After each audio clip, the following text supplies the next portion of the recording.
Grab a seat, sir. Yeah. Fine. Good to see you. Yeah, thanks for having me. Thanks everyone for coming. Stephen, Salyers and Ben, thank you. Appreciate it. We've got people here tonight from Chicago, from Australia. A couple of people just arrived from Wuhan, China. Thank you for coming. I didn't know if that would be bad or not.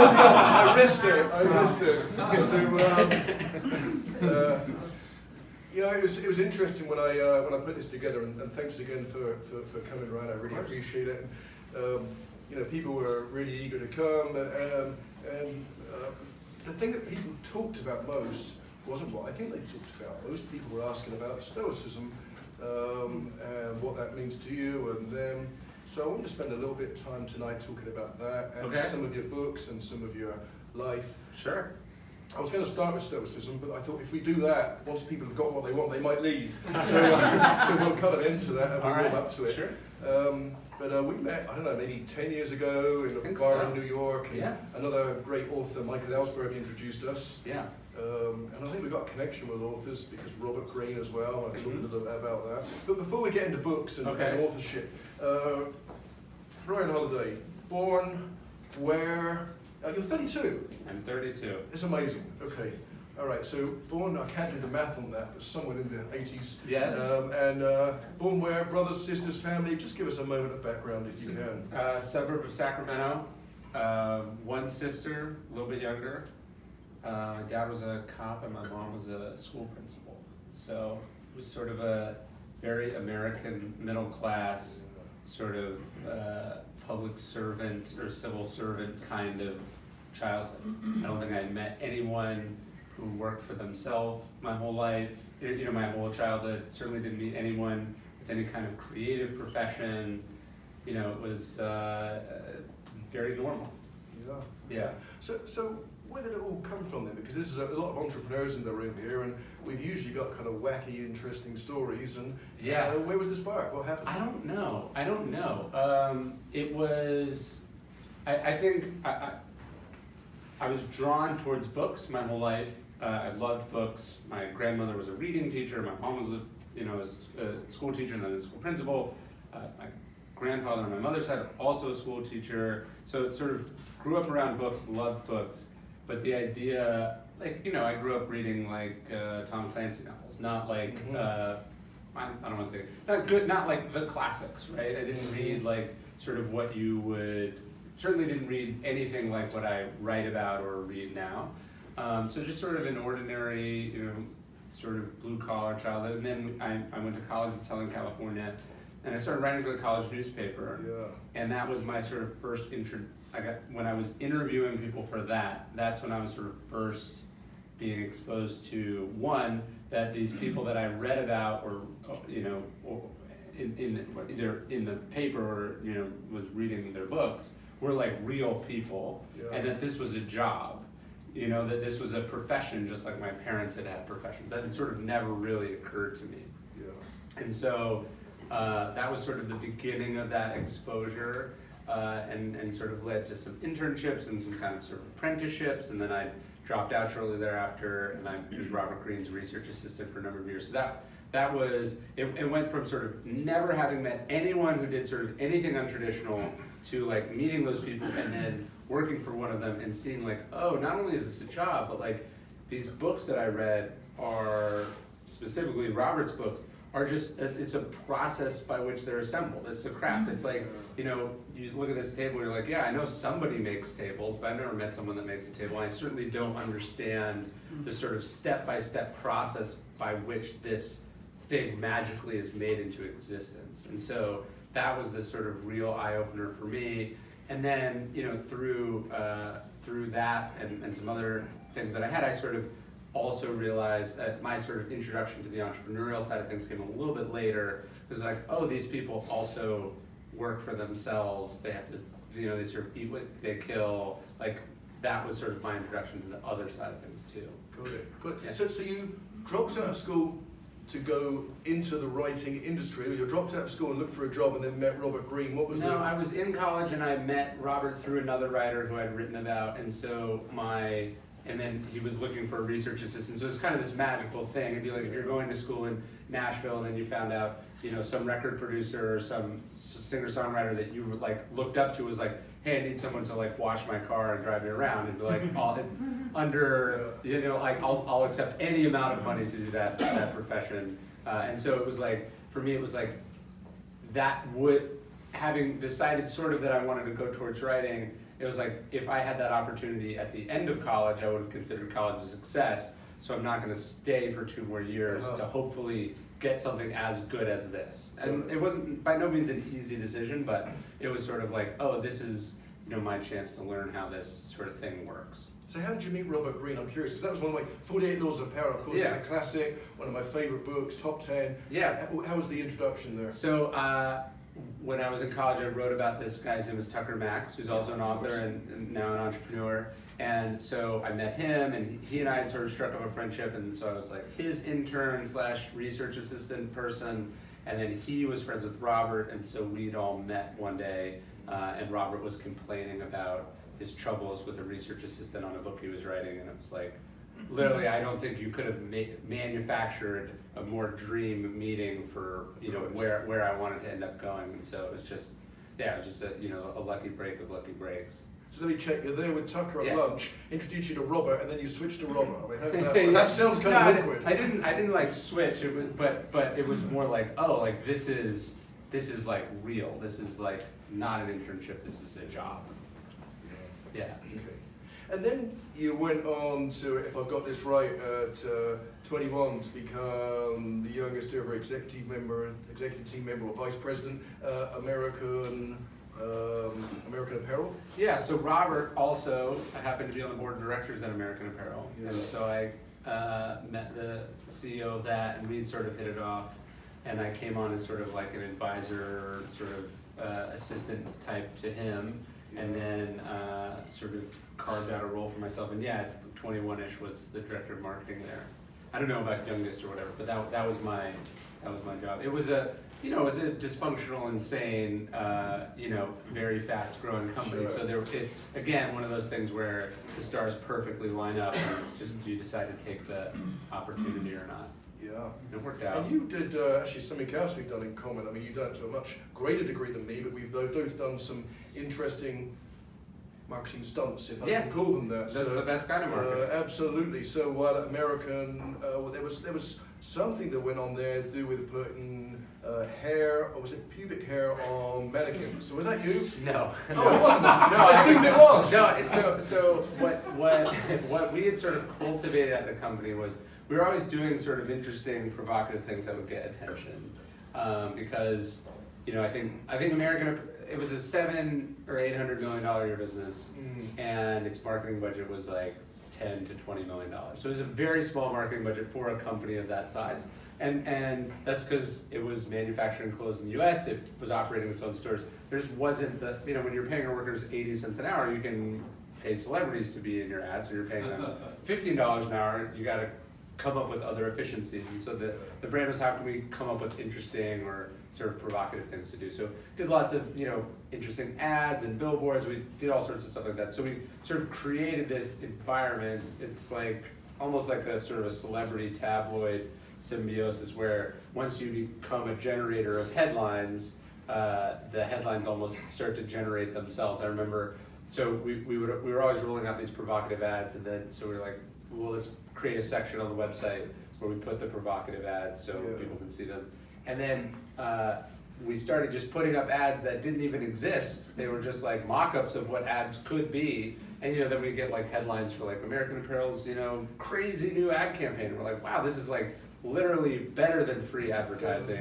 Like, so we were doing stuff like, so what happened is the company, and it's always a double-edged sword when you sort of court controversy, is that you get all this attention, but then you can't turn it off. It's sort of call it feeding the monster in my first book. Like you're now, the sort of media system looks at you and goes, oh, this is good for page views, this is good for attention, and they don't really need you anymore. You're just like the thing that they're projecting attention for. So the pubic hair thing was later, but what happened was, and this is sort of what I mean about how it sort of takes on a life of its own. So one store manager in one store in New York City was dressing the mannequins for their store and put pubic hair on a mannequin. Yeah. And the next thing you know, I'm getting a phone call asking me to explain this, crazy new policy. It's like, and it was very, I mean, some of the controversy was negative, but a bunch of it was very positive. It's like, American Apparel makes a bold statement about, natural grooming for women. And all that stuff. And it's like, yeah, sure, that's what we're doing, if you say so. And then it's like, let's go, it's like we have to answer these questions and then go find out, what the fuck actually this, does this even exist? Who did this? And so it's more a lot of those crazy stories were more a product of this sort of flywheel that you get going about attention and branding, and you cultivate it at first, and that's very deliberate, and then it kind of takes off without you, and sometimes that's really good, sometimes that's really bad. Remember, you heard it here first. Natural grooming for women. This is where you heard it. So this probably led you to your first book, Trust Me Online, which was an incredible title. What year was that? It came out. I wrote it in 2011, and it came out in 2012. And what I'm sort of writing about is okay, what is a media environment where people can get gobs and gobs of free publicity, where sort of people can kind of play the heel and sort of dominate the media cycle, where the media cycle can just sort of make things up and run with them.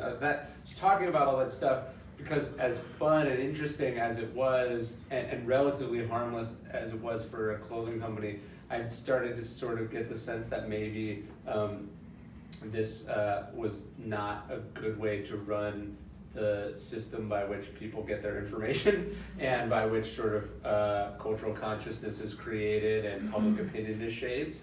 And so, that book is weird. When it sort of came out, everyone was like, oh, this is so cool, let's do all this stuff. And there's sort of an element of that in the book, but I was also kind of writing it as a cautionary tale, and I think, unfortunately, a lot of the things in the book proved to be, more commonplace than we would probably like them to be now.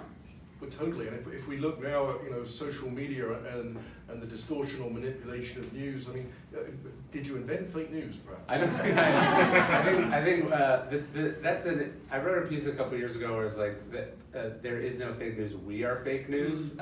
Fake news is what people spread. So sure, somebody makes fake news, but the problem is the mechanism of the human psyche that spreads and propagates the information. But what you could say is that pretty much everything I talked about in the book, Russia did in the 2016 election. So and as obviously egregious as that is, I think where I get upset or shake my head is that the media has known that all these things are possible for a really long time, kind of did nothing about it. So it's like I think one of the most sort of appalling examples of Russia's election interference is something like 1,900 different Russian troll accounts were quoted in major media outlets in the 2016 election by major media outlets. And so what that is something happens, and then somebody, like a bot or a fake person or some manipulative account says I'm so outraged, blank should happen. And then the media, because the media is just sort of looks for, whenever you see this outpouring of grief for Kobe Bryant's death, instead of calling up people and getting actual quotes from that, they're just what can we take from Twitter, right? And so it's people are appalled by the Billy Bush, Donald Trump comments, and then they just pull what they didn't realize is that when you're sort of so transparently lazy and it's sort of how you're doing your job, and people are able to manipulate those patterns. So one of the things I did when I was marketing Trust Me I'm Lying as sort of a proof of this concept is there's a service called Help a Reporter Out, and it's basically this sort of tool for lazy journalists to find sources. It's great if you're promoting a thing, but it's bad for it's like, hey, there's a great efficiency. It allows us to, sort of make hamburgers out of pink slime, but it's like bad if you have to eat the pink slime. You know what I mean? And so I signed up for this thing, help reporter out, and I'm just like, what on earth could I possibly be quoted as an expert about? And I was like, I'll just answer every query I possibly can. And so I was quoted, as an expert on boat winterization and insomnia, and like all these things. I was quoted in the New York Times as like as an expert on vinyl records, which I am not an expert on vinyl records. In fact, I learned what LP stood for reading the article. And so like the point is like that exists, right? And that and that has existed for a long time, and people have been pointing out those things. But it's bad for business to fix those things. So it's like, look, Russia's certainly the bad guy, but what is the New York Times doing quoting random people off websites? Or what is Good Morning America doing quoting tweets from, like assface27, whatever. That's what media has come to. And so I think the book was sort of, this is how this works. Isn't that hilarious but also alarming? And the reaction to the book on the marketing side was people were like, I'm gonna do this. And the media's reaction was sort of, that's not true. And then it has slowly sort of been proven true since. Got it. I'm still going to put you out of my mind as the originator of fake news, but in a good way. I'll take it. Someone exposed it. Sure. So let's move on to... It was an expose of fake news about 6 years too early, is basically how that book worked out. It says version 2 about to come Yeah, out now. yeah. The Obstacle is the Way. Yeah. I love the title again. You have some terrific titles. It reminds me of Robert Schuller and The Seed of Every Adversity. In every adversity, the seed is sown for yet a greater triumph, I think, and similar to that. And was there a moment in your life where that became apparent to you, which is why you wrote it? Or can you share any color on that?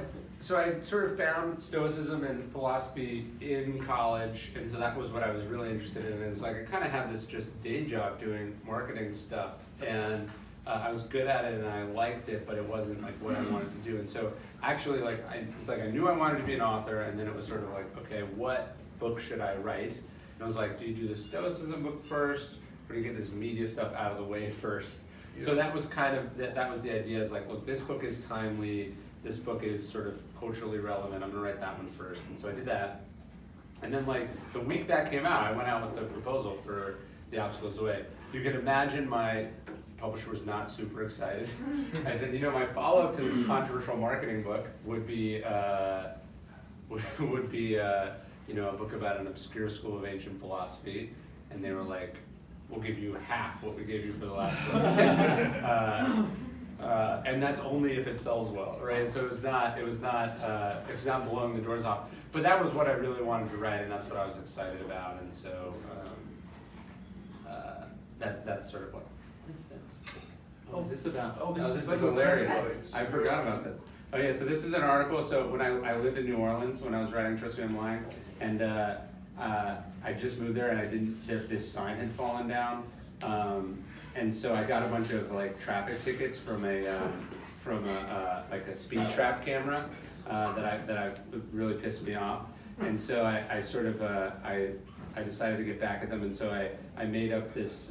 Basically, I created a very sort of like sad narrative about how I just moved there, we couldn't afford these tickets, and this was preying on new residents, and I sort of leaked it to a blogger who wrote about it, who got picked up by another thing, and got picked up by another thing, and then like a week later, like the Louisiana legislature was debating banning traffic cameras in New Orleans, so, in the state of Louisiana. So just to go back to the book, the idea is like, look, this is how the system works. If you want to create change or get messages out, you have to sort of figure out how that works. It'd be better if the world was a meritocracy and stories that needed to be seen, had no trouble finding their voice, but that's unfortunately not the reality that we live in. Got it. Yeah.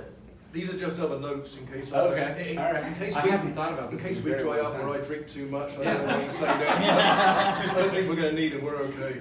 So, can I talk a little bit about Wait, it says, Holiday's recent escapades have ranged from posing as a vinyl records collector in the New York Times to fabricating a story for MSNBC about someone sneezing at him when he worked at Burger King, which I have never done. So that's hilarious. Sorry. It's okay. It's funny. Feel free to pick through, it's all good. So Ego is the Enemy. Love that book. Yeah. Really enjoyed it. It's not for everyone. I don't have an ego, so it's okay. Of course. Sorry, did I hear noise? You can give it to other people who do need it. Of course. Yeah. But I mean, of course, we all got ego, and I think it's very true. It did bring me. I think ego gets in all of our ways, and when we get successes, it can become particularly destructive. Yeah. Is that something that happened to you?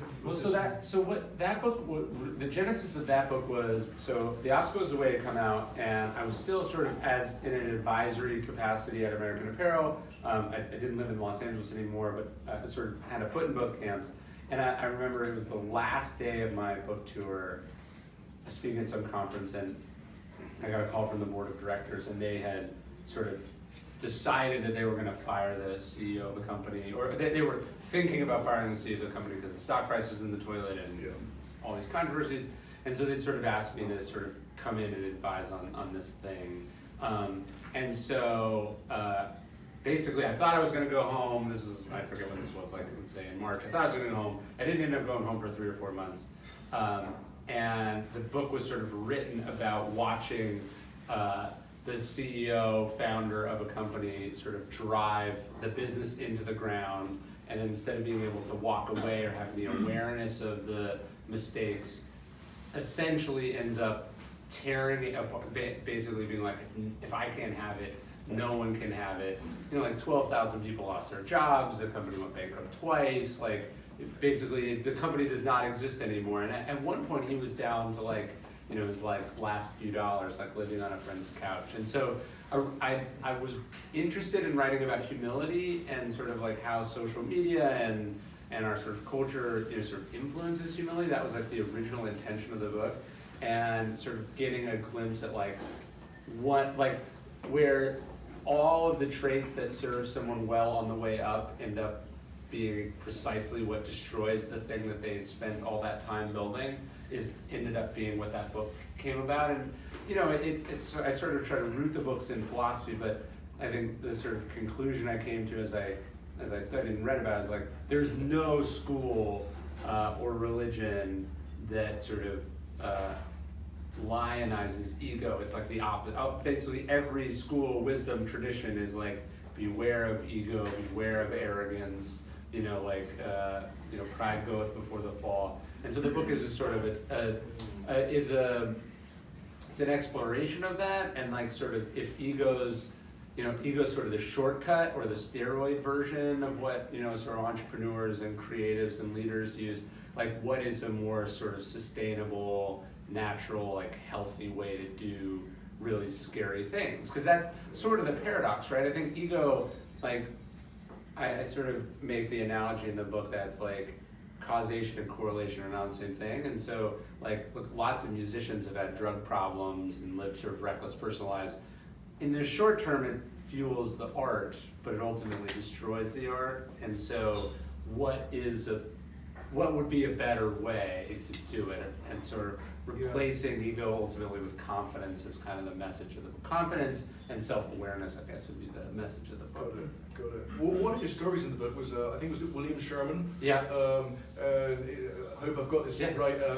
But he was very happy with his position, and he, in fact, he insisted that if he did a good job, he wouldn't get promoted. Yeah. Because he didn't feel that would be the right position for him. And in fact, he didn't want to become president. Yes. Yeah, he famously gives what they now call the Sherman-esque statement. Yes. I think he says, if I am nominated, I will not run. If elected, I will not serve. But But isn't that the very person that we want? The person that doesn't want to run. Yeah, there's an interesting, Sam Walker is a great writer, and he did a New York Wall Street Journal piece about this recently. He talks about sort of like reluctant leaders, that, you know, many of the best American presidents like didn't want to be president. They were kind of like drafted for it. And many of the ones who wanted to be president their whole lives were like the worst ones. And I think the point is like, what's interesting about someone like Sherman is he's probably one of the greatest military minds of that era, you know, but there wasn't like that sort of Napoleonic sense of destiny, like the world is mine and I will conquer it and, you know, I'm destined for greatness.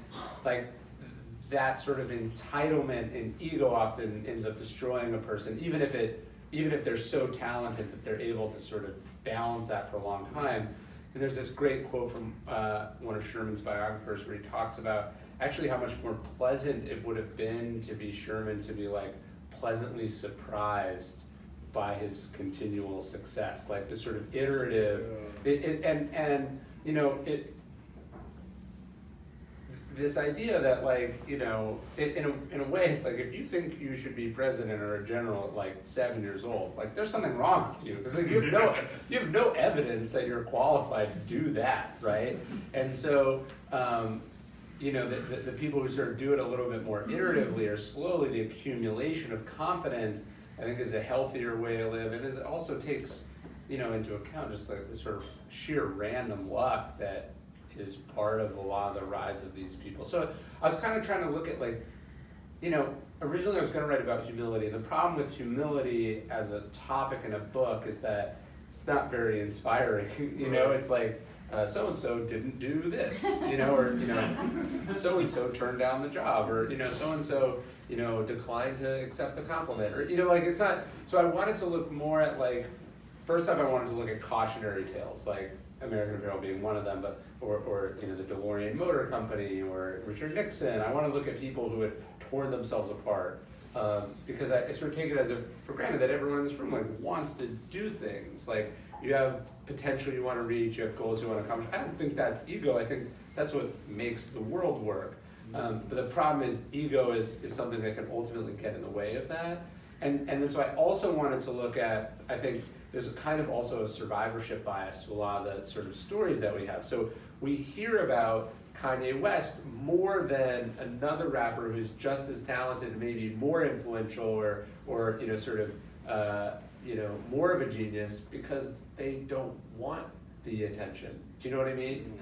And so it's always like the sort of train wrecks and the egomaniacs and the people who have to be the center of attention, who naturally end up being the center of attention. So I wanted to look at interesting people who'd accomplished like a whole hell of a lot in their life, but done it from some place, it came from a deeper place than ego. So for instance, in the book I talk about, like, I sort of contrast, you know, Douglas MacArthur and George Marshall.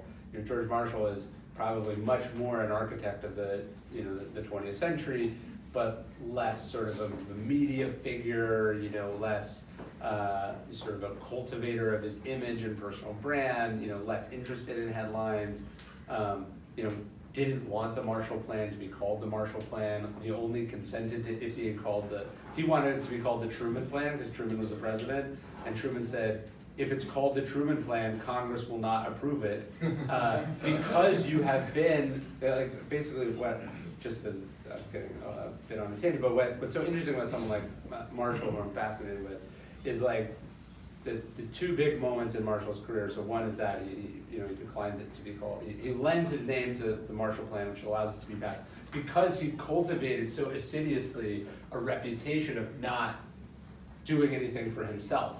And the other moment earlier on in the Second World War, he goes to Congress and he says, like, look, I need like several $100 million for this project. I can't tell you what it's for. You'll have no insight for it. And it's gonna be, you know, like, it could potentially change the entire balance of power in the world. He was talking about the Manhattan Project. And you can imagine Congress is not in the business of just handing blank checks to people, but because Marshall had been so famously unselfish his entire career, not been a self-promoter, not ever had a whiff of corruption or a whiff of bias, they were like, sure, you know. And so actually, sort of in the short term, maybe, you know, people go, oh, but if I'm not promoting myself, I won't get ahead. Yeah, maybe in the short term, but it's ultimately the really important things that we entrust to those people who have sort of, you know, shown us to be, you know, people of character and commitment and purpose. So saying that we're not going to run for president is a better idea. You and I are both going to agree we're not going to run for president. You're denying it. I'm confidently not running for president. Nor You do that well. Nor am I being drafted to be running for president. So it's not much of a statement to make. But yeah, I think that to me that was the interesting joke too in the 2016 election. It was like there's 400 million Americans, these are the best two people that we could have, like nobody thinks that, right? And so the idea, I think, of sort of drawing on people of character and commitment is probably a better option, but harder to do, especially in a sort of a twisted, like, I think that is the paradox, is like nobody hates Trump more than the media, and nobody has done more for the media than Trump, they gave this guy $2 billion worth of free publicity, like, so there's this weird, it's almost like two people acting in the opposite of their interests, like, he hates them but needs them to survive, and they hate him but also need him to survive. And so it's this, like, we have if you think about, it's like, who would want to run for president today? Like, no sane person. Like, just like who would want to be on a reality television show? Like, only the worst people in the world. so that's kind of what, like, as politics has become a reality show, like, only it is pre-selected for the worst people. Like, normal people don't want to be social media influencers, right? Like, normal people want to do real things. It might seem fun for like 2 seconds, but like that's not, But so it's like the most vacuous of the people are what get attracted to fill that void. Totally. I'm just wondering who we've got here that's been on a reality TV show. I'm sure there's someone, but okay, there you go, Stephen. Thank you very much. What show is it? What show is it? I've been voted off, So I want to talk about my favourite book of yours. And I emailed you halfway through to say this is brilliant, and I emailed you at the end, and it was truly wonderful, which of course is Conspiracy. And for those of you that may not have read it, just very briefly, if you remember Gawker, which was a kind of trash everyone kind of news site, and they wrote several articles about the San Francisco billionaire Peter Thiel, and Thiel then funded a lawsuit because he couldn't bring one himself, so he funded one with Hulk Hogan over the sex tapes, which then bankrupted Gawker. So a conspiracy, incredible book. If you haven't read it, read it. The case itself has probably made a set of legal precedents that are going to be with us perhaps for a long time. And you captured it all so very, very well. So I read the book. Yeah. I watched the TV documentary Nobody Speak. Yeah. They were coming out at the same time. What was the order of things there? I think the documentary came out a little bit after. I don't think the documentary is very good. I think the documentary totally gets what's fascinating about this case is in 2006, Thiel is outed by Gawker as gay. And it wasn't that he was like ashamed of being gay, he just thought like, this is my business and I don't think people should talk about it. And so they write this thing, and then he sort of goes to all his friends and says like, what can I do about this? And they said, the media is broken, like you just have to sort of take it. And he said, I don't think he said this, but I think his reaction was like, what did I make all this money for if I just have to sit around and take things that I don't like?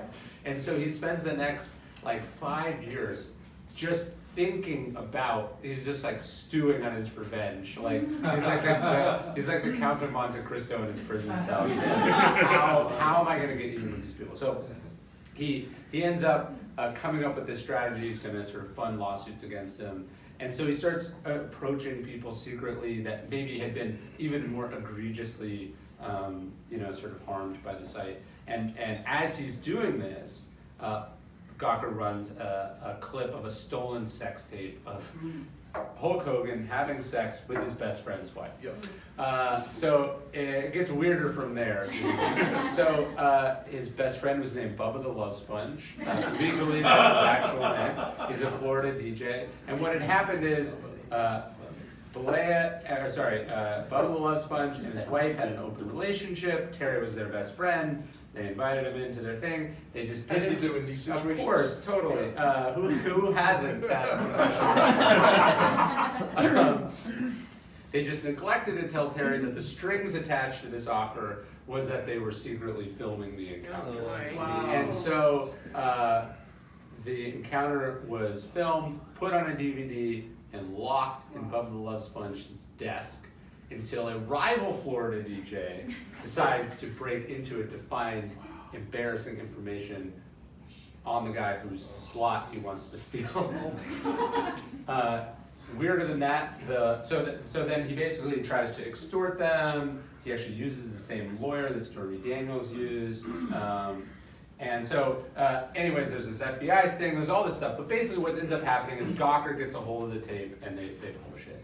And so Teal knows that, Teal's instinct is that although there's free speech, perhaps the line is you can't run stolen footage of two consenting adults. They end up suing in federal court, that gets tossed, but then it gets relegated to a Florida court. This whole lawsuit, Teal's backing it secretly the whole time. Gawker refuses to settle the case, basically thinks like, we have more money than Hulk Hogan, so of course we'll just drag this on until eventually he drops the case. Well, that doesn't happen because he has a blank check from Peter Thiel. So they're sort of confidently, almost, you could say, egotistically assuming they have the leverage in this thing all the way up until trial. And then it almost like catches them by surprise that it goes to trial. One of the most interesting exchanges, there's two, so this is sort of how Thiel's mind works. The first, has anyone here been deposed in a lawsuit? So the first question they ask you when you're deposed in a lawsuit, this is like a super controversial media brand, they've tangled with all sorts of celebrities. The first question you're asked in the deposition is, have you ever been deposed before? And so Thiel sort of, hoping he has a good try. When they sit down and they watch the deposition videos of Gawker's CEO, Gawker's strategy officer, Gawker's all the people, they all say no, you've never been deposed before. And he realizes, this is basically a paper tiger. They've just been bluffing that no one would ever actually sue and fight a media outlet in court, right? And so Gawker just assumed this would go away like all the other cases, and sort of just assumed eventually Hulk Hogan would run out of money, and that just never seemed to happen. And so there's this wrestling term, kayfabe, and so wrestling is kayfabe. It's the outcome, the what they're doing is real, but the outcome is always scripted, right? So the term is that it's kayfabe. This is a sort of fake version of what reality. But sometimes wrestling matches break out into what's called a shoot. And a shoot, like SHOOT, that's when the people actually start fighting each other. Like when you're like fighting with a friend and then somebody hits someone and then suddenly it becomes a real fight. And so Thiel, on the eve of trial, he through an intermediary, because Hulk never knew that Thiel existed, he said, Gawker thinks this is kayfabe, but it's actually a shoot. And so they go into court and Gawker just gets destroyed. I mean, like, there's this sort of Brooklyn, or not Brooklyn, because the people live in Brooklyn, but this Manhattan-based media company is being judged by a jury of 6 people from Pinellas County, Florida, and the judge was the lawyer in the Terry Schiavo case. So it's like could not have been a more sort of like red state, blue state kind of thing. Anyways, $150 million verdict essentially bankrupts Gawker.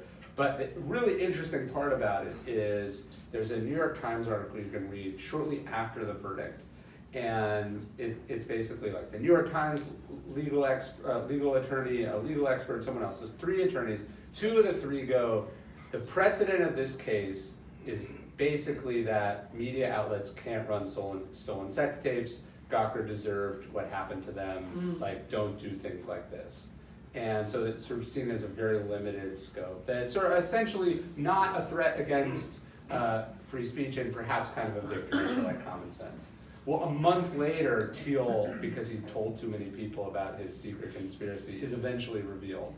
and like within days, the Times has run like, you know, like a half dozen pieces about how this is the worst thing that ever happened, and the world is going to come to an end, and you know, now billionaires have destroyed the First Amendment, blah blah blah. So I think the fundamental premise of that documentary is that like this is a massive blow against free speech, and it's alarming.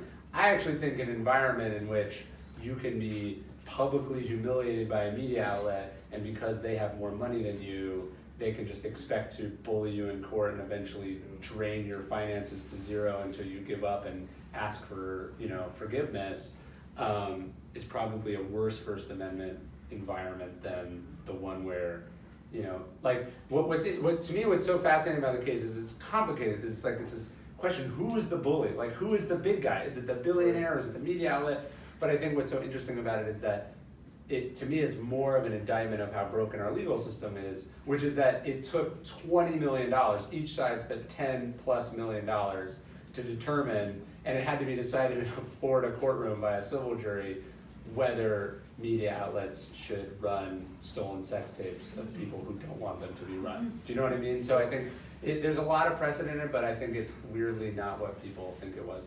Although the wrinkle is that it was sort of watching that trial and the reaction of it that gives Thiel the sense that Trump can win, and partly is why he ends up at sort of Trump's lowest point, making a large campaign donation and sort of, I wouldn't say responsible for Trump's victory, but is it part of it? It's partly what he learned there about this sort of like elite common man antagonism that we're, I think, still wrestling to come to terms with. One of the things that amazed me in the book was that you managed to get the confidence to talk to all the key players. What was the secret of that? That was so I knew Denton because of Trust Me I'm Lying, and we'd interacted when I was at American Apparel. So I knew him, and then he'd actually read my Stoicism books, so we had a connection. And then I'd written some pieces that were critical of Gawker, so Thiel had reached out to me. So there was this one weird night in 2015, I forget when it was. But anyways, where I was in both of their apartments on the same day. And it was a... Thiel's in San Francisco. No, Thiel has he's a billionaire, so he's placed everywhere. But he had a place in New York City, and one is in Union Square, and one was in like Soho or something like that. But yeah, it was a surreal thing. And like, they would say, so Denton is the founder of Gawker, and Thiel's in the back of the case. But they would like, I'd be like, you know, I was talking to Peter, and he said this, and then, you know, Denton would say, like, well, you should ask. Like, they were like passing messages. These two people had spent all this money and this time trying to destroy each other. One, the interesting part is that they're very similar people. I mean, they're both gay, both libertarian, like wealthy tech entrepreneurs. You know, both have this sort of contrarian viewpoint. It's very interesting. But yeah, ultimately was lucky enough to talk to both of them. And I think that's a big problem with the documentary. Is that it's basically like sort of propaganda for the lost cause of the Gawker movement. Well, great job on a really good book. Really well done there. Thank you. Stoicism. All right. Yes. All right. So finally, we made it. So when did you first? I want to say start. I don't know if that's the right word. I mean, when did you first think, start, become? What's the right word there? I don't know. I mean, what happened was, it was sort of a weird story. So when I was in college, I was writing that newspaper. I went to a conference, sort of like a little thing like this, and the person being interviewed was Dr. Drew Pinsky from Loveline, and so I went up to him afterwards and I just asked him if he was reading anything interesting, and he recommended the Stoics to me, and that changed the whole course of my life. But so I was at 19 or 20, and I just read this book, and I mean, it was sort of a long incubation process, but it was just, it was a very powerful thing for me to read at that age, and I think when most people think philosophy, they think sort of like turtleneck college professors talking about, how do we know we're not living in a computer simulation or something, like sort of fascinating questions but you can't do anything with. And I think that's certainly modern philosophy, but that's not what philosophy was in antiquity. And so, it was much closer to what today we call self-help. And so I sort of was very fascinated with the sort of practical application of philosophy, and that set me down a little path that I continue to be on. So Stoicism in business, a lot of business people here. Yeah. How do we apply it? What's the practical use? I mean, there's a big contract or a key hire Yeah. and we don't get it. What is Stoicism? So I think the sort of fundamental sort of bedrock assumption of Stoicism is like we don't control what happens, we control how we respond. Right. So one of the best quotes in all of Stoicism is from Epictetus, who's this former slave, and he says it's not things that upset us, it's our judgment about things. So events are objective, right? You didn't have the job before. You still don't have the job, right? Like you're going for some contract. You didn't have it before. You don't have it after. It's only your opinion that you've been deprived of something. This is an illusion in your head, right? The status quo remains the same, or just events are objective. The stock market went up. Is that good? Sure, maybe. Stock market went down. Is that bad? Sure, maybe. Actually, it all depends on what positions you hold, right? And it also depends on what the future holds. And so it's sort of about cultivating this kind of calm demeanor in all sorts of situations. And so you're not freaking out, you're not emotional about what happened, and you're focused instead on what are you going to do about this thing that's happened. Got it. Stoicism in personal life, in my love life. Yeah. How does that apply? So the sort of four virtues of Stoicism are courage, justice, moderation, and wisdom. And Shoot on stuff. It's not like, oh, here's what the Stoics, here are the, it's not like a religion, like here's what the Stoics say about this, and here's what the Stoics say about this. It's more of sort of a framework or an operating system that you should be able to apply to business and life. And what I think is so interesting about the Stoics and why I think they've become popular in business is that these weren't just thinkers. So part of the reason philosophy feels so impractical is that it's created in the academy, right? It's created in the university system where people have tenure and they have, where they're not actually doing anything but thinking about things. So the founder of Stoicism is this guy Zeno, and he discovers Stoicism after he's a dye merchant, and a shipwreck destroys like his entire family fortune, and he washes up in Athens, and he sort of turns to philosophy there, like dealing with a very real thing, a bankruptcy essentially. Marcus Aurelius is an emperor. There's been Stoics who were fighter pilots. There have been Stoics who were soldiers. There have been Stoics who were politicians. Like, these are real people in the real world, and as much as things have changed from ancient Greece and ancient Rome, they haven't, like, people are still people. You know what I mean? Like, a bunch of the Stoics are senators. We still have senators, and there's still senators reading Stoic philosophy. So there's this sort of, almost reassuring continuity about human history when you think about it that way. So you've been described as the father of modern day Stoicism in Silicon Valley. True or false? Probably true, and that somebody may have said that. I don't know if that's true about me, but the books have become popular in Silicon Valley and Wall Street and professional sports. It's been really interesting and cool to see. And certainly, when my publisher was like, sure, you can publish this book about Stoicism, I don't think any of us were thinking like that's where this would go. I was like maybe hoping that it would have some sort of moderate success in the sort of business entrepreneurial world, because that was more what I was in. But it's been, really cool to see. Very successful. Yeah. Well, in a few moments, let's open up to some questions, but let's do the rapid fire if you can, which is always fun. Quick questions, quick answers, and if you decide you don't want a quick answer, and you can talk. All right, I always do terrible at these. So personal dream. Yes. What's my personal dream? This is my personal dream. Coming here tonight. Thank you very much. Is rationality overrated? I think sometimes rationality works, and what I love about Stoicism is like sometimes think about it this way and sometimes think about it this way. So sometimes rationality helps calm the emotions, and sometimes the rationality needs to be sort of replaced by emotion. So I'm flexible, I guess. Flexible. Are we intrinsically selfish? Yeah, probably. Are we getting better? What kind of timeline are we looking at? That one's no good. Who writes these questions? Life after death. Does it exist? I don't know. Mushrooms. Sure, if you want. Drug therapy, good or Boy, bad? let's go back. Okay. Well, someone pick the Mushrooms on food, disgusting. As a Exactly, food, I agree. disgusting. Yeah. There are sort of various other properties. I hear people talk of them quite highly, but it's not for me. Yeah. Thank you. By the way, this is the interrogation now. It's Yeah, more on right. me than you right now. If we can just, it helps improve the answers. Drug therapy, good or bad? Is this related to the mushroom question? Oh, you choose. Well, I mean, I don't know. I am more skeptical of psychedelics than a lot of my friends in this space are, for a couple reasons, and they always get mad when I talk about them. But basically, one, I think for all of human history, people have been looking for like sort of enlightenment on demand, and it never tends to lead down a good road, and it kind of defeats the whole purpose to be.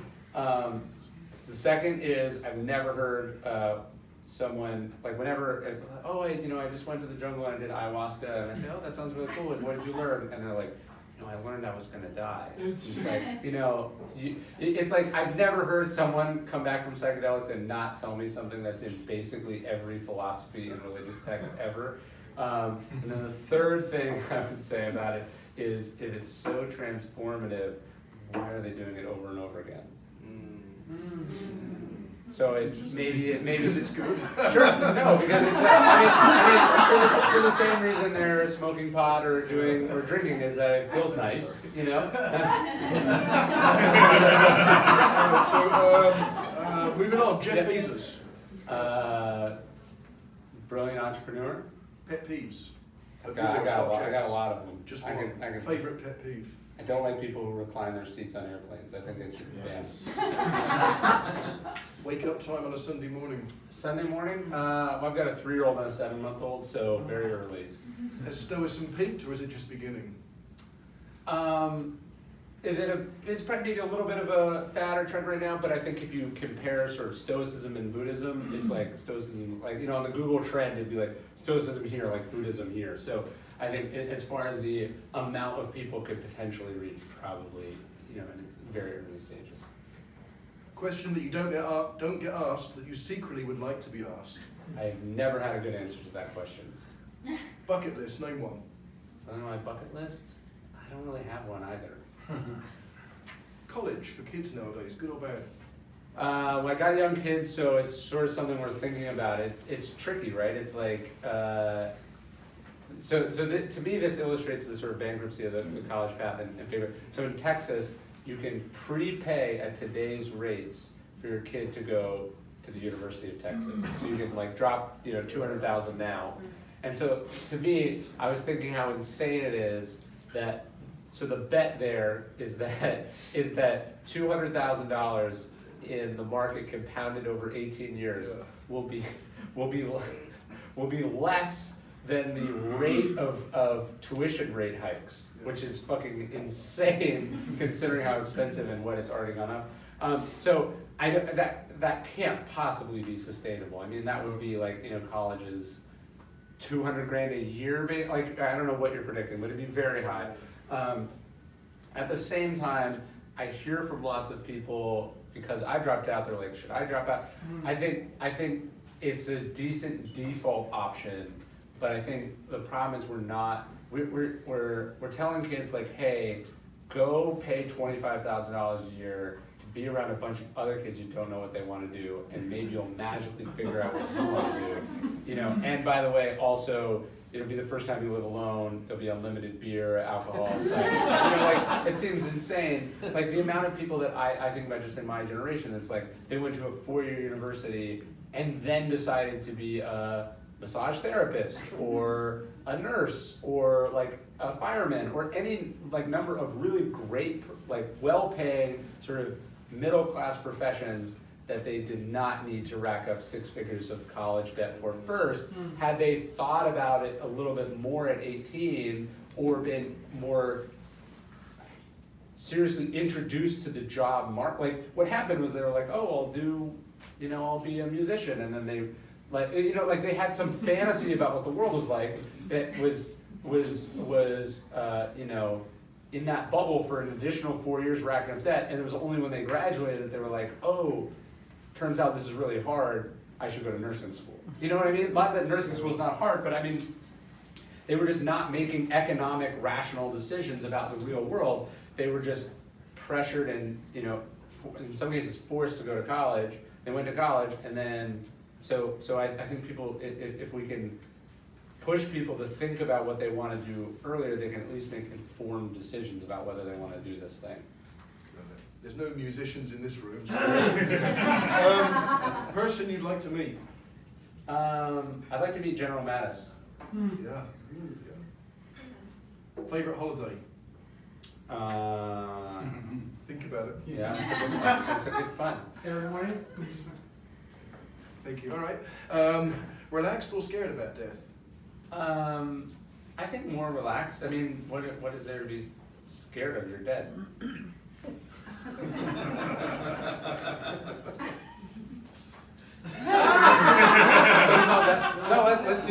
What are these more death questions? No. One of them was Nashville, like it or not. Oh, so, yeah, sure, like it. Great. Yeah. Lucid dreaming. I don't know anything about it. I mean, I've seen that movie, Waking Life, but Yeah. I'm not sure if it's never done it. But. Okay, we can talk that one Yeah. later. Advice to your younger self? Relax. You know, I think I took, it's much more intense and took, you know, like, let's say you're 18, like, you've really only been like responsible and aware of what's happening in the world for like 5 or 6 years. So like, if something takes 3 months, that's like a long amount of time to you. But as you get older, you're like, oh, I've done, like now it's like, okay, I have a 3.5-year-old. It's like, I've done something for 3.5 years. Like, you know what I mean? Like I can now, you measure things in longer distance of time that turns down the volume on stuff. So, because I get lots of emails from kids that were it's like, it's like, oh, some 4,000 word email about this thing that's like not even a real problem. Do you know what I mean? And I was sending those emails at that age too. So I just relax. Relax. Yeah. Advice to me? About what? Advice to your older self? My older self. Probably the same advice. I'm probably still struggling with the relax thing. Cats or dogs? Well, so I had dogs, and unfortunately, cat was foisted upon me. But I'm a dog person. Meat or vegetarian? Meat. Sex, drugs, rock and roll. Pick one. Man. So I saw this meme the other day, and it was like there's this giant mansion, and it said like, imagine you get to live in this house, but you can't listen to rap music anymore. And like it was like, then it's just like, so the lyrics is some rock song underneath. The point being like, fuck music, like. So anyway, yeah. That was rock and roll. Was that your pick? That's what I'm saying. I give up rock and roll in 2 seconds. Got it. Okay, that leaves sex or drugs. Pick one. Probably sex. I'm not We'll into keep drugs. going. That's Yeah. right. Biggest problem the world is facing today? I think, going to this media thing we're talking about, we no longer live in the same reality. So I think we have all sorts of huge problems, from climate change to, sort of stagnating economic growth to, sort of authoritarian leadership. We have all these problems, but at the root of solving all those problems is going to have to be agreeing that they are problems or what the cause of the problem is. And since we don't live in the same, like people who are pro-impeachment and people who are anti-impeachment do not live That's in weird. this. That's the next go. All right, we'll go that. All right. But like people are, you know what I mean? There's two realities that people live in, and that is increasingly alarming to me. Impeachment. I think it's probably going to be a mistake for the Democrats, but I'm not sure they really had a choice. In a way, Trump's insanity is like almost the perfect sort of defense against anyone doing anything about it. So I don't know. It's I'm trying not to just like, it's gonna happen. Like what's gonna happen is gonna happen. So I'm trying not to even. My thing a couple years ago was I just like don't watch the news anymore. Yeah. Not just because of what I know, but like what's gonna happen is gonna happen. Very stoic. Yeah, and so I try to be. But just like. Look, if you're in the Senate, you should be following quite closely. If you're not, you already did your job by electing or not electing the people that you want to be representing you. So it's like a little late to be angry about it. Yeah, totally. 3 or 4 more, and then we're going to open it up. Supreme Court, you get nominated. You're going to take it? It's a job for life. It's pretty cool. Very few people have left the Supreme Court. It seems good. Who's going to win the election this year? I mean, I'd like it to be anyone but Trump, but I'm becoming increasingly worried that it's going to happen again. Democratic nomination? If I were the Democrats, I'd fuse Obama and Buttigieg, and I'd have Biden commit to 1 term. So I'd have him run on a single-year thing of reuniting the country and handing leadership off to a younger person. I think you get most of the activist wing with Buttigieg, and you get the you get the sort of middle American. You could get Republicans who could vote for Biden. But I think if you run anyone to the left of Biden, I think you're going to get destroyed. Yeah. If he doesn't win, he's coming here to talk. But I can't say his name right. I still say Buttigieg. So you have to help me out on the name. It's Edge. That's it. Is how you're supposed to say it. American democratic system will last until which year? Look, people, like, the decline and fall of Rome was like 600 years, so I'm not that worried about it. Brilliant. Texas cessation. You live in Texas. Yeah. Good or bad? I mean, I think that's not even a real thing. I think that's like a made-up thing. Fake news. No. I think, like, for instance, like they found like there's this big Texas secessionist movement, and on Facebook it has like 100,000 members. Or it's some crazy old lady in Texas that runs it, but like all the traffic and attention that it gets is like sent to it by Russian bots, and so I think I mean there's like 8 people that think that would happen. And I thought you were going to give us something radical on that. No, I mean it is interesting. Like Texas is the 5th or 6th largest economy in the world, but that's because it's inside the United States. If suddenly it had to defend its own border, have its own troops, pay import-export tariffs, couldn't have free movement, it would destroy the state. So same with California. So people are stupid. I'm glad you came. Yes or no?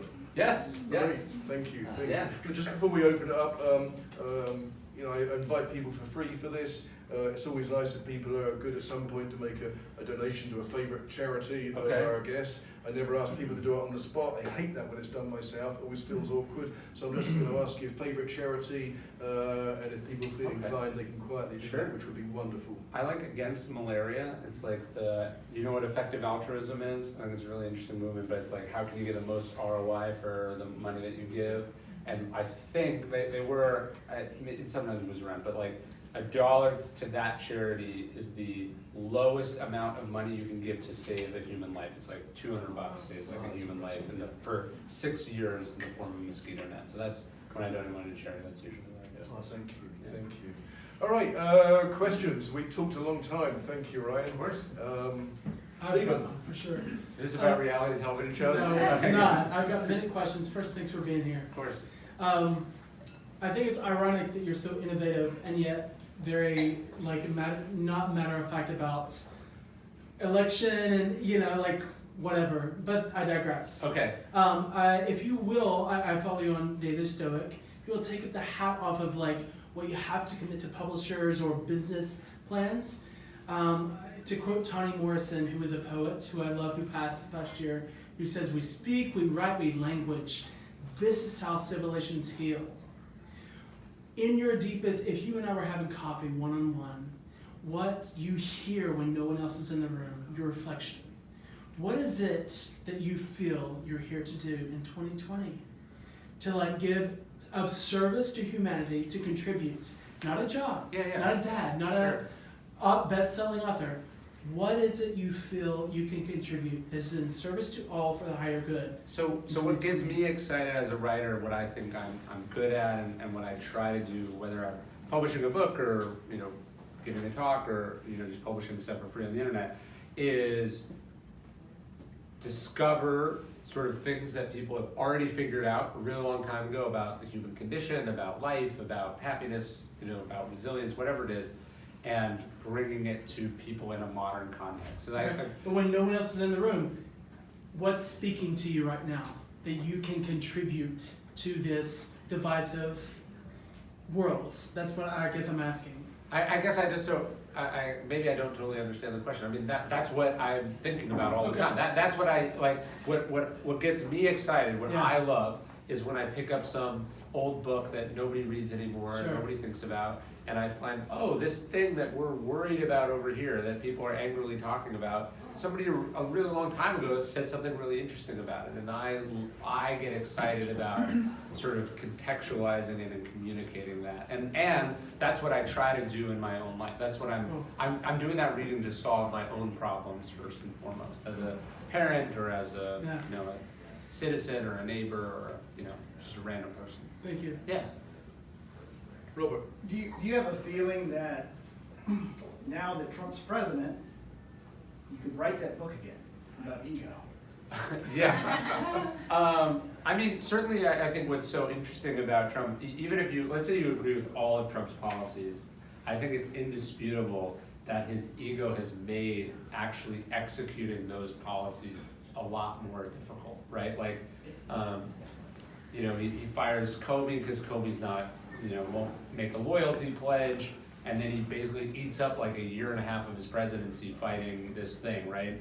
He says shit on Twitter that he shouldn't say, that forces him to. So on the one hand, it's kind of this perfect thing that prevents him from,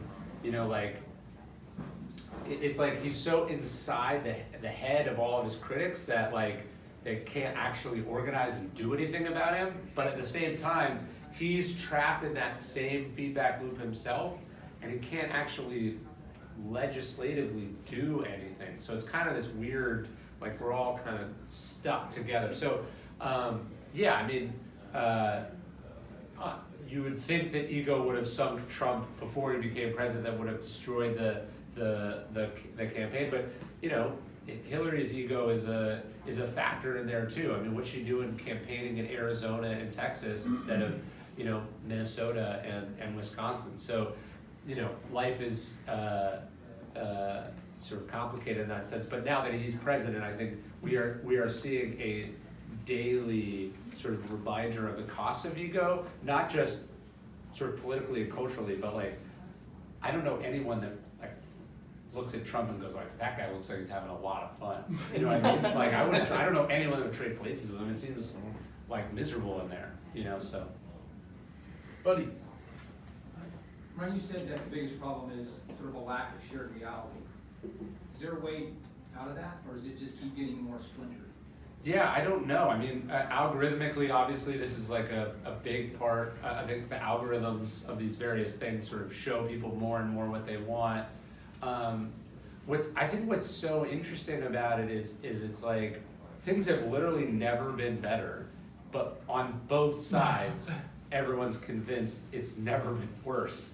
And so it's this weird, it's almost like this is all a byproduct of the prosperity and progress we have is what's enabling and almost subsidizing this craziness. So I'm wondering if, the economy shifts or geopolitical events sort of pop this sort of fantasy bubble that everyone's in and forces people to, you know what I mean? If maybe catastrophe is the only. Yeah, look, if America was on fire the way Australia is on fire, do you have to? Not technically, but No, I mean, so literally, energetically if literally America was on fire, does that force everyone to stare at a common reality in a way that you don't have to do watching CNN or whatever? Brett. So I had a meeting today with a customer, and their biggest problem is dealing with the owner who has a huge ego. Yeah. So how do you deal with someone who has a huge ego and overcome that? Yeah, it's funny. That's probably the most common question that I get from the book. They go I like the book. I don't have a problem with ego, but my boss is terrible. What should I do? Which is, there's probably some irony there.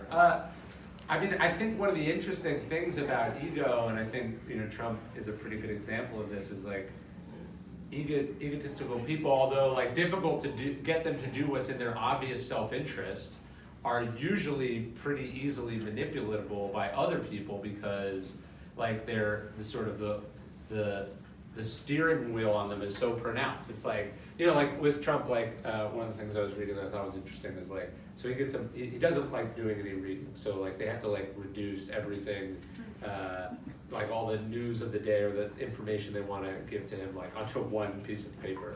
So all the world's events on this sort of single paper. And he doesn't really like to read that. He kind of just skims it.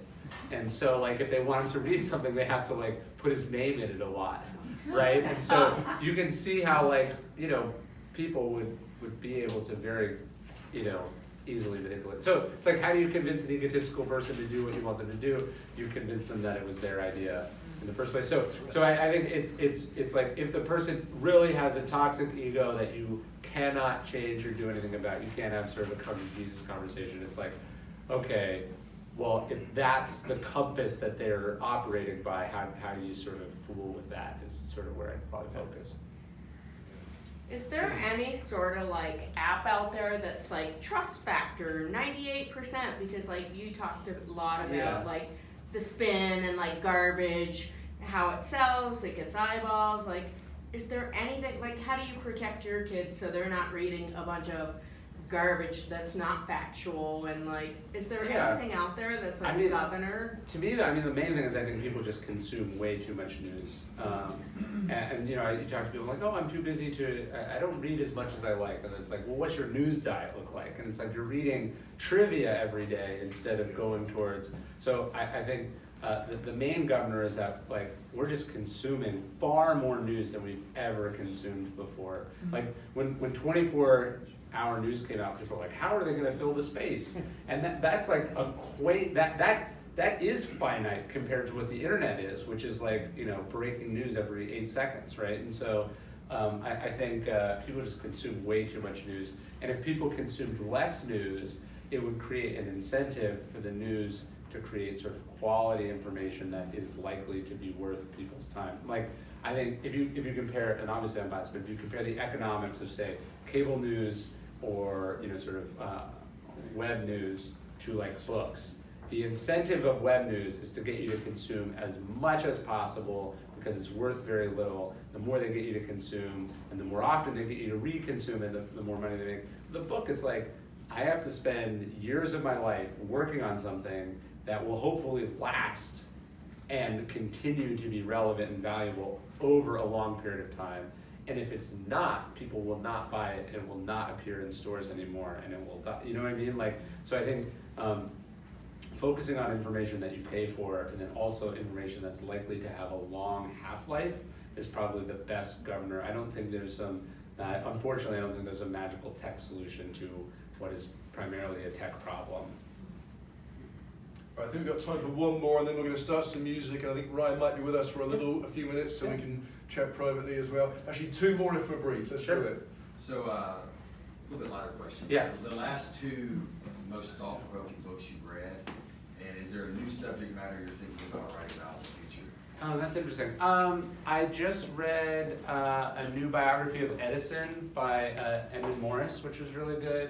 I liked that, and then I liked, I hadn't read it for whatever reason. I read David McCullough's biography of Truman. So I really like biographies, and I like them for sort of people who lived long enough ago that they're not controversial anymore. I think that's a sort of a better way of learning.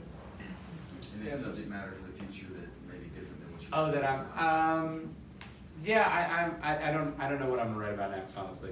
Yeah. Very cool. You just answered my question. I was curious if you were working on anything specific. I did finish, so I finished a book that's called Lives of the Stoics. It's a biography of all the sort of major Stoic figures from, the ancient world.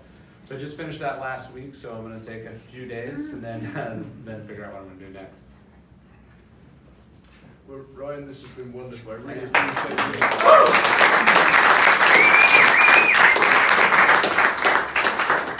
I appreciate you coming and giving No, us this was your awesome. time here tonight and Yeah. visiting Nashville. Thank you. It's always difficult to think what gift do you give someone that's got everything, but of course the obvious gift, as everyone knows, is a Lightner headset. What's so funny? So it's the Lightner smart set. It Okay. works with your desk phone, your computer, your Sweet. Bluetooth. You can switch between them all. Wow. And if you don't like it, you can give it back. Okay. So, thank you very much, Ryan. I appreciate it. Appreciate it.